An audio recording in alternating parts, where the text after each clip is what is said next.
Sel kevadel on paljud ajakirjandusväljaanded teinud tagasivaate 5 aasta tagusesse aega, mil kogu maailma normaalset elu lämmatas koroonaviirus. Lubage üks põnev tagasivaade meilegi. 2020. aasta märtsi lõpuks oli olukord väga ärev. Viirus levis, inimesed haigestusid, vahel ka surid. Aga maskid, kummikindad ja muud kaitsevahendid olid kohe-kohe lõppemas ja uusi juurde hankida polnud sisuliselt võimalik. Suure üleilmse kaose taustal käivitus Eestis keerukas operatsioon. Päästvad kaitsevahendid suudetigi Hiinast välja ajada ja ka Eestisse tuua.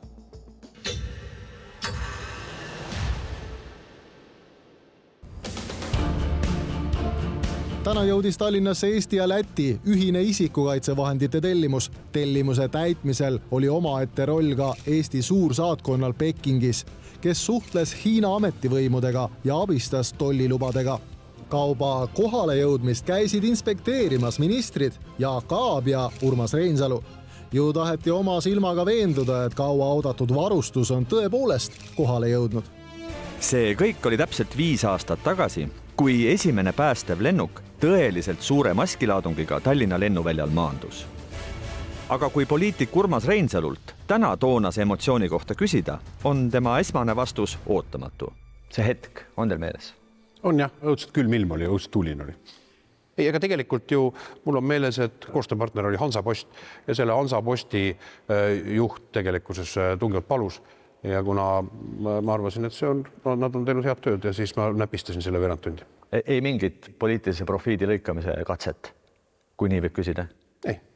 Vaid see oli sõnumi saatmine, signaali saatmine nii Eesti inimestele kui eesliini töötajatele, et nad ei pea ilma kaitsevahenditeta oma tööd tegema. Aga kogu rõõmu kippus varjutama asjaolu, mida esimese hooga ei osanud kartagi. Et sellest samast lennukist saab relv, millega Vene propagandasõjamasin hakkab Eestit ründama. Et väikeriik ikka ei saa iseseisvalt hakkama ja Venemaa päästis meid taas. Kuivõrd see toona juba tundus teile, et maskid on hea, aga selle Vene lennukiga toomine kuvandi mõttes ei ole hea? No muidugi Venemaa ju kasutas seda ära oma infooperatsioonideks. Kasutaski. Ja kasutaski ära vägagi jõudsasti püüdist. Aga ma arvan, Eesti ühiskond oli sellele resistentne, et kindlasti oleks võinud ka mingi muu lennuk olnud. Mina kindlasti oleks eelistanud, et see oleks olnud näiteks Nordica, kellel küll kaubalennukeid ei ole. Ja see, et sellest Vene propagandamasin loomulikult tegi oma mingisuguse story, kas see teid kuidagi nagu ärritas või häiris ka? Ei, mina väga ei jälginud seda, sest olidki sellised ajad, kus oli vaja kiiresti see kaupset ära tuua ja järelikult ka see logistikafirma ei saanud valida. Millise riigi lennuk, millise ettevõtte lennuk, see, kes oli olemas, kes sai tuua, sellega ka toodi. Toonane Eesti suursaadik Hiinas Andres Unga mäletab, et korra oli kaalumisel ka alternatiiv. Üks variant, mida vahepeal arutati, oli asjade saatmine rongiga. Aga see oleks võtnud ekstra nädala vähemalt. Ja nagu Jaak Aab mulle rääkis, kui rong sõidab läbi Venemaa circa 9000 kilomeetrit, siis seal neid võimalusi, et midagi juhtub tee peal, on päris palju. No tõenäosus, et asjad rongist ära kaovad, on ilmselt suurem kui see, et asjad lennukist ära kaovad. Tõsi on muidugi see, et vaenuliku idanaabri propagandamasin valetas nagu alati. Venemaa roll kogu selles suures ettevõtmises oli tegelikult olematu.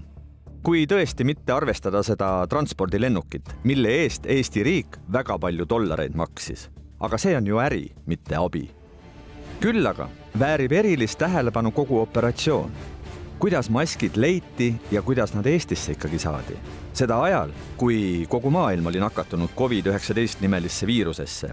Ma tuletan meelde, millised pildid tulid Itaaliast üle maailma, kus inimesed surid, kus haiglakoridorides olid surnukehad, kus meditsiinitöötajad jäid haigeks, ka surid. See oli paanika, see oli ärevus, selliseks pandeemiaks polnud keegi valmis. Aga mis kõige hullem, kaitsevahenditest oli totaalne puudus, kõigil ja korraga. Olukord oli väga hull, see oli nagu metsik lääs. Siis Euroopa avastas, et neil pole tootmisvõimsusi, Ameerika avastas, et neil pole tootmisvõimsusi. Meeleheitlikud katsed kusagiltki maske ja muud kaitsvat hankida jooksid liiva. Ma ise mäletan välisministrina helistasin erinevaid riike läbi, küsisin, kas te saate meile nii-öelda laenuks anda, et me siis, kui me saame oma hanke saame kätte.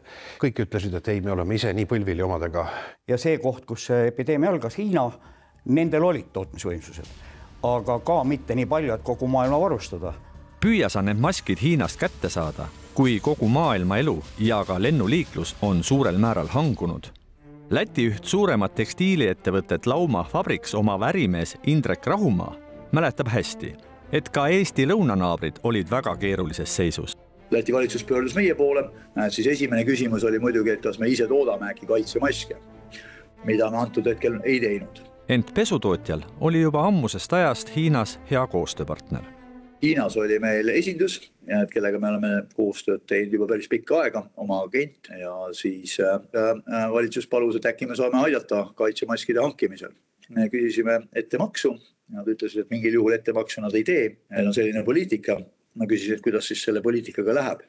Ja meil vastus oli, et nad 250 ettevõtjaga on proovinud juba kaitsemaski hankida nädala jooksul, et kelle kõik on lubanud, aga keegi pole toonud.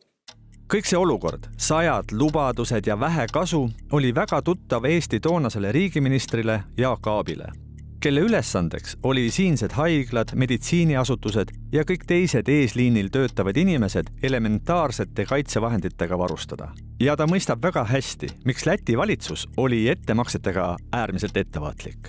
Väga paljud riigid, väga paljud hankijad maksid ette ja jäid ka oma rahast ilma, sest pettureid oli nii palju liikvel, see oli nagu metsik lääs tookord.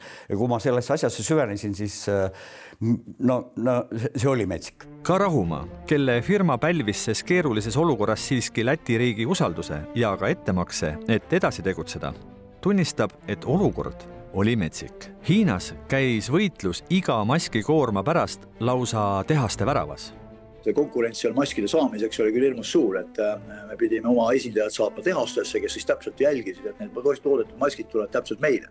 Hansaposti juhi Taavi Rajuri sõnul kehtisidki toona Hiinas metsikud hundiseadused.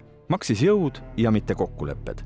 Kaitsevahendite tootjate tehaste ees seisavad tühjad rekkautod, oodates tooteid ja kui need tooted sealt välja lastakse, siis pakutakse koha peal, käib turukauplemine. Ja ka meiega juhtus mitmeid kordi, kus meil oli kokkulepped ei pidanud, sest vahepeal ilmus välja keegi, kes pakkus rohkem raha. Samamoodi juhtub väga tihti seda, et rahad on kõik makstud ja see ei tähenda ka midagi. Näiteks ühel öösel suudeti ikkagi tarnida meile vähem maske, oli lepitud kokku, et ühest tarnijast tuleb 100 000, aga saime 30 000. Seal tehti igased trikke, et riigid läksid sinna sularaha portfellitega kohale, et saada sealt kiiresti tehasest otse isikukaitsevahendid kätte. Ükskõik mis hinnaga? Ükskõik mis hinnaga, osteti üksteiselt üle. Ameeriklased tulid mingil hetkel väga agressiivselt ja olid nõus maksma kõik hinnad 2 korda üle. Nii et ei olnud kerge situatsioon. Oleme ausad, Eestil ei saa kunagi olema nii palju raha, et ameeriklased üle maksta. Selleks tuli sel ülinärvilisel ajal leida Hiina maskivabrikute seast selline tegija, kelle kogu toodangut pole suurriigid ära ostnud, aga samas kelle valmistatud kaitsevahendite kvaliteet on kõrgtasemel. Eesti suursaatkond Hiinas pidi kõik need õiged ja valed tehased läbi sõeluma ning 100 seast parima valiku tegema. See ettevõte, kes meil lõpuks sõelale jäi, oli põhiliselt orienteeritud Hiina siseturul ja ühel hetkel tekkis neil soov ennast laiendada ja meie sattusime siis olema õigel ajal õiges kohas.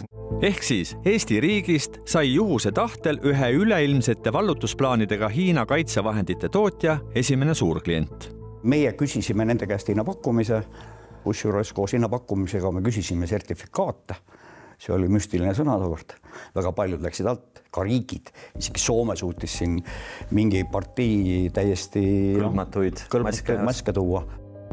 Ootamatuid probleeme koges lätlasi ja hiljem ka Eestit maskidega varustanud Indrek Rahumaa.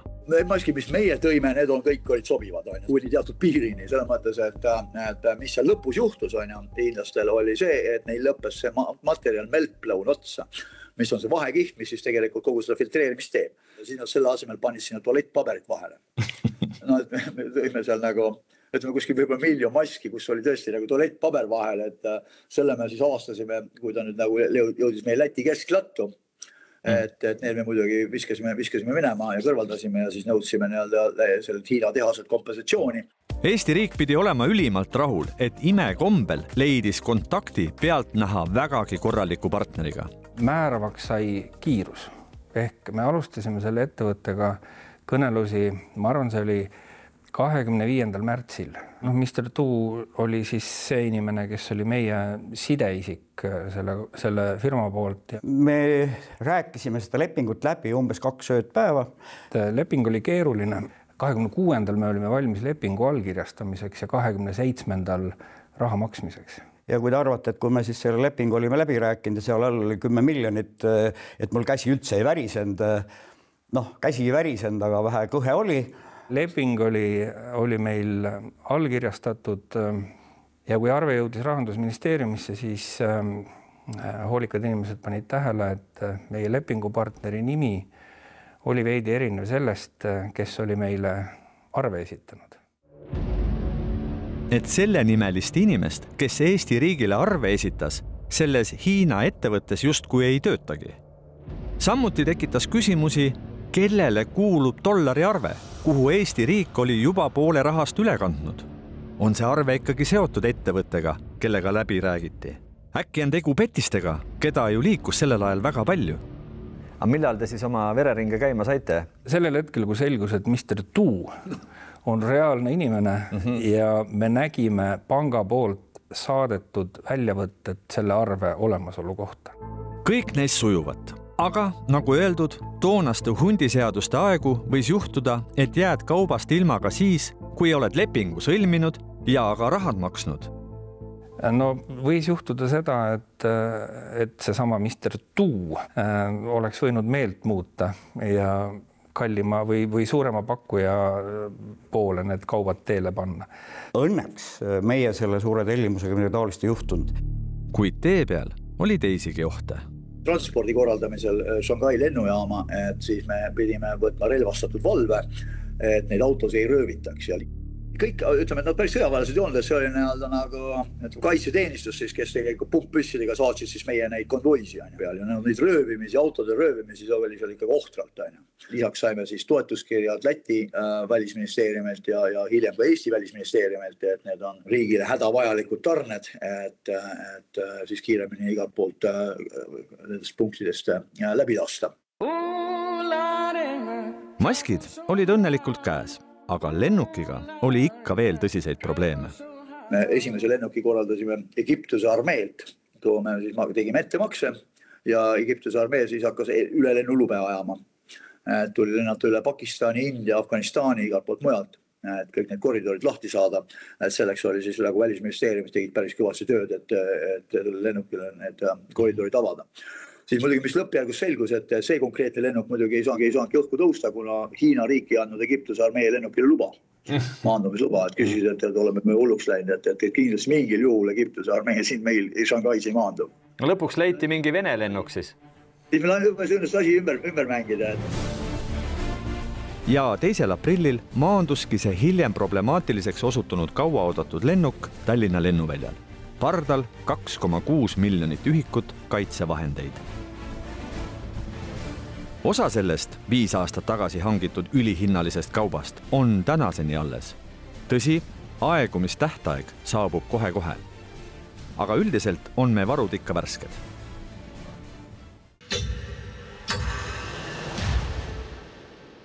Tuleb välja, et väga keerulistel aegadel oleme me koostööks täitsa võimelised. Ja väga tahaks uskuda, et me riik on koroonakriisist, aga ka venelaste agressioonist ja muudest asjadest ses ebastabiilses maailmas teinud õiged järeldused. Tahaks loota, et oleme valmis ja kui mitte muuks, siis vähemasti ladusaks koostööks probleemide lahendamisel.